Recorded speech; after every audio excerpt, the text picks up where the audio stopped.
La pollution de l'air et ses conséquences sur notre santé. Comment agir? Hugo a 30 ans. Il habite dans une grande ville. Préoccupé par la qualité de l'air qu'il respire et son effet sur sa santé, il décide d'en parler avec son amie Elsa, chercheuse en santé-environnement au centre Léon Bérard. Elsa rassure Hugo.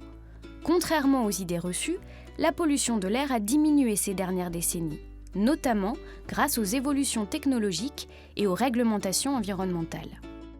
Malgré tout, il est bien légitime de s'inquiéter de la pollution de l'air, puisque les études estiment que toutes les 10 minutes, un Français meurt prématurément de la pollution de l'air. Quelles sont les sources de pollution de l'air? Contrairement à ce que l'on pourrait croire, l'air intérieur est souvent aussi pollué que l'air extérieur. À l'intérieur de notre logement, il existe différentes sources de pollution. La fumée de tabac, qui est la première source, mais aussi le radon, les pesticides, les produits ménagers et les activités de bricolage, et d'autres. À l'extérieur, les activités humaines et la nature contribuent à la pollution atmosphérique.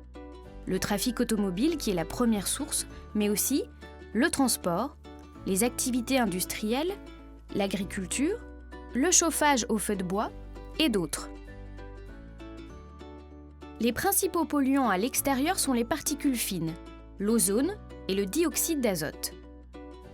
Selon où on habite et où on travaille, tout le monde n'est pas exposé aux mêmes sources de pollution. La météo joue un rôle important sur les pics de pollution. Quelles sont les conséquences sur notre santé? La qualité de l'air que nous respirons peut avoir des effets sur notre santé à court terme, allergies, asthme et autres pathologies respiratoires, et à long terme, cancer et maladies cardiovasculaires. Les effets à court terme sont aujourd'hui bien connus comme l'augmentation des hospitalisations, des problèmes respiratoires et de la mortalité lors des pics de pollution. Cependant, ce sont les effets à long terme qui sont les plus dangereux.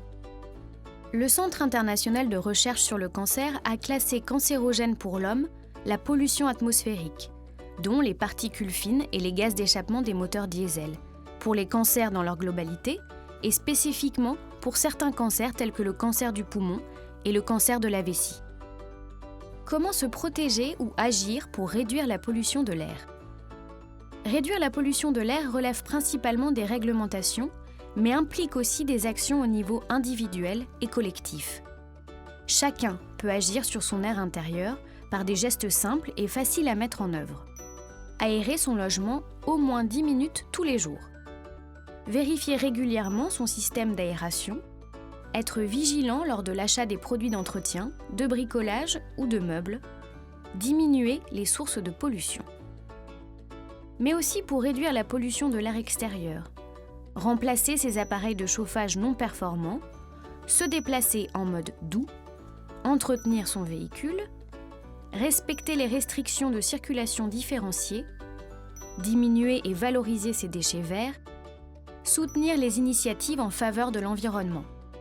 Nous pouvons tous agir contre la pollution de l'air avec des gestes au quotidien pour protéger notre santé et notre environnement et continuer à baisser nos émissions. Pour vous informer sur la qualité de l'air dans votre région, atmo-france.org. Vous pouvez également agir face à la pollution lors de vos déplacements en utilisant des applications comme Air2Go pour choisir des itinéraires moins pollués.